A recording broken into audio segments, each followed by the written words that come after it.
Yes, habari yako ndugu mtazamaji, na tunaendelea kuhoji baadhi ya watu, na leo tumekutana na mtu mmoja maarufu anaitwa Baharia. Baharia, habari bana? Salama, alhamdulillah, alamin. Tunamshukuru Mwenyezi Mungu kutufikisha salama katika hafla hii ya kusalia viwanja vya shule ya Ujiji. Ili mradi tu, lakini tukio nyingi zimefika Kigoma nzima. Watu wanasema hapa kuna najisi, kumbe ni kusalia kwa mwaka mara moja kwa mwaka. Manake pale tulipokuwa tunasalia, ndio hivyo serikali yetu imekuja kuharibu kujenga shule. Kwa sababu hatusemi kuharibu, ila imetuongezea. Okay. Manake hii shule ilikuwa inatakiwa ipelekwe mikoani, ikaletwa hapa Kigoma. Na hivi sasa tumetoka kusalihidi. Hivi sasa nawatangazia Waislamu wenzangu, hivi sasa leo hii sio siku ya kwenda kwenye mambo ya ufirahuni. Leo hii ni jambo la kwenda kwenye maulid, kwenye baraza la Idi ambalo litakalofanyika Masjid Aqsa. Sawa. Karibia na Maweni. Ukishafika, kabla ya kufika Maweni unateremka Lutale. Utaona pale chuo na shule na uwanja kabisa. Ndio ambao waumini wengi tunatakiwa tuwepo pale.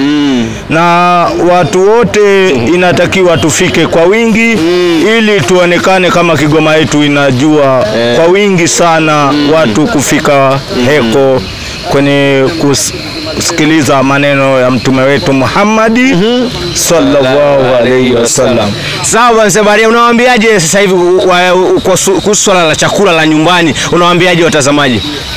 Mimi nawaambia kwa hali yangu ilipokuwa hivi sasa, kwa sababu mimi mwenyewe sina uwezo, mimi ni yatima, sina baba wala mama. Ili mradi hata kama ningepata mtu akunisaidia hata kitu cha usafiri, manake hapa miguu kuna muda inakataa. Ningepata hata mfadhili hata kunisaidia hata shilingi 10,000 ya chakula, ningemshukuru. Mwenyezi Mungu anamlipa, na atakao lipa ni Mwenyezi Mungu, sio binadamu ndio analipa. Watu hawajui. Asante sana Baharia, na Baharia amezungumza mambo machache. Sasa kama pia unaweza kumsaidia kwa maelekezo yake, na leo siku ya Idi, kwa nini usiondoke na baraka hizo za kuweza kumlisha mtu huyo anaitwa Baharia? Mimi sina mengi ya kusema katika leo yasema, basi endelea kufuatilia katika mtandao wetu wa kijamii ya Yodi TV. Karibu sana hapa Ujiji Makondeko. Asante sana. See you then. Habari yako?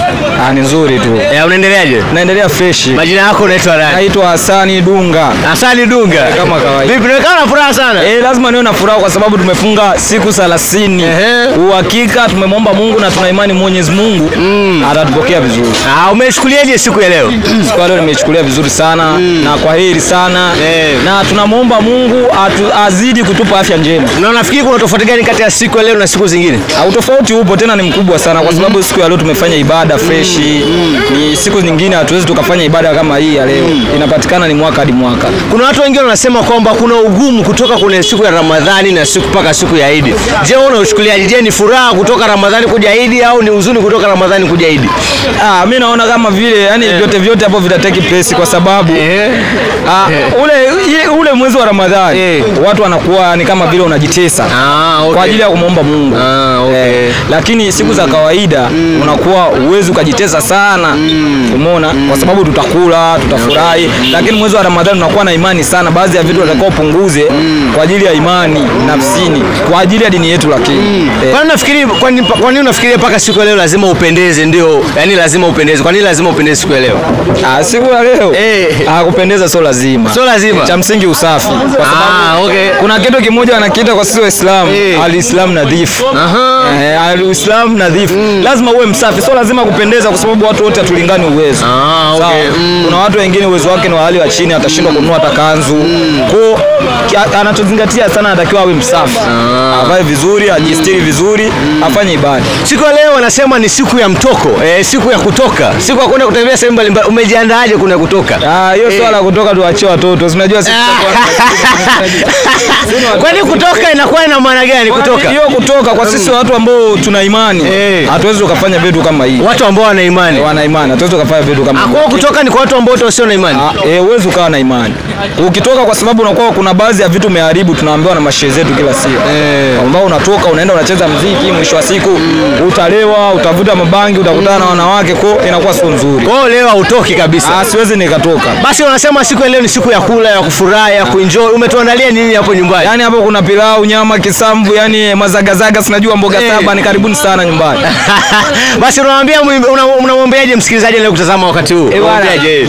Namwambia kwanza, kitu cha kwanza nampa Eidul Fitr. Ukiambiwa hivyo unatakiwa kuna baadhi ya maneno unajibu kwa sisi Waislamu. Unajibuje sasa hapo? Unajibuje? Hiyo natakiwa nipate secret. Unajua sisi watu wenye imani, natakiwa nipate secret kuelimisha. Basi asante sana ndugu mtazamaji, na naona mambo ni mazuri kabisa, na vijana kama unavyoona hapo wanafurahia siku ya leo. Basi kiongozi, habari? Unyama. Unaendeleaje bwana? Namshukuru Allah. Majina yako anaitwa nani? Kwa jina anaitwa Bwana Mahmud, lakini almaarufu anaitwa Wiz Mamba TZ. Wiz Mamba TZ, mnyama. Okay bwana, hii siku leo unaichukuliaje ndugu yangu? Naichukulia kama siku ya faraja katika moyo wangu, yani ni siku muhimu sana katika maisha yangu. Kwa sababu mwezi huu tunaopata kwa mwezi, yani kwa mwaka tunaopata mara moja. Alafu tumemaliza salama, lazima tufurahie hili jambo, tunajua. Unafikiri ni bahati sana kuja siku leo, kufika siku leo? Ni bahati sana kufika siku leo? Naona kama ni mtu mwenye bahati sana, kwa sababu wengine wamekosa hata uhai wa kufika siku ya leo. Kwa nini lazima kila mtu avae kanzu? Unaona watu wengine wanavaa kanzu, kwa nini lazima kuvaa kanzu siku leo? Ni kwa desturi yetu sisi watoto wa Kiislamu, ndo tuseme ndo, yani katika mafundisho ndo vazi letu la heshima. Ndo vazi la heshima. Yes. Okay. Umeona hapa kwa mfano nikienda naenda kuchumbia. Hapa napewa mke baba. Basi unawaambiaje watu ambao wamechukulia ambao wamefika siku leo, unawaambiaje? Mimi ninachopenda kuwaambia ni kwamba waendelee kutuza, yani kwa mfano ikifika mwezi kama Ramadhani, wajitahidi sana kufunga, kwa sababu funga unapata afya njema.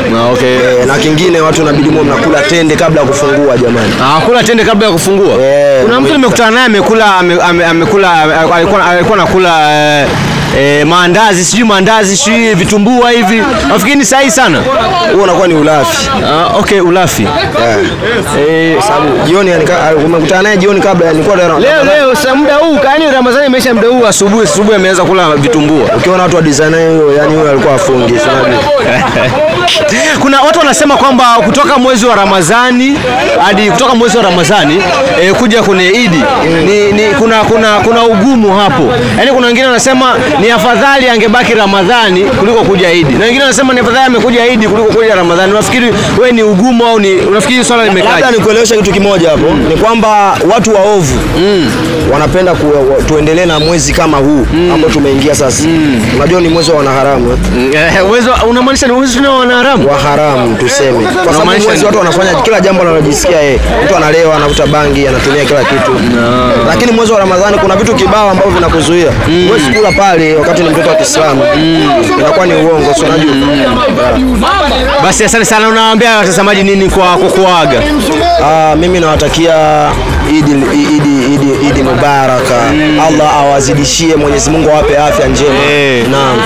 Basi asante sana ndugu mtazamaji popote ulipo, na hayo ndio maneno ya vijana ambao wamejaribu kuweka mambo sawa kabisa, na wanafurahia siku leo. Kama unavyoona stories zimekuwa ni nyingi, na kumbuka ametoka kwenye kipindi kigumu cha siku ya Ramadhani. Unajua kufunga siku 30 sio mchezo, kwa lazima washerekee siku ya leo. Asante sana, endelea kutazama Unity TV. Mimi ni John Mabanzo, nakupenda sana. See you then.